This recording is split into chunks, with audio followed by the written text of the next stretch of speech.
get busy living, get busy dying, or trying to keep the old way about how we live intact. Those are the themes of season 4 Downton Abbey. I'll be doing the episode by episode review. This is just my summary of the fantastic Downton Abbey show, which is so much fun to watch, and which is so much fun, like from a melodramatic level, from a romantic level, but also from one of those situations where we know the future. We know that Downton Abbey will cease to exist by the 1930s, and the old way, this old hierarchy way of being in the UK will end up dying. And you can kind of tell that even the last episode in particular, where there's a scandal within the prince who is going to be the future king. There's a sex scandal going on, and the whole, Robert and the whole gang are trying to like seize from this scandal to become public, because they want to keep the old guard intact. They don't want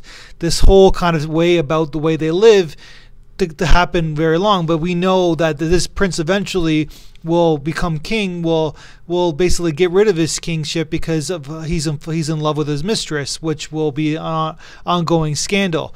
But we don't know. We know the future of what's going to happen with Downton Abbey. Well, they don't know the future, and it's all about them trying to keep this whole thing intact. And it's not even just the royalty; it's the people downstairs too, because we only know one way of living, and we're all scared of the future. But there's some people who are embracing the change, and some people are not embracing the change. And of course, the whole American influence.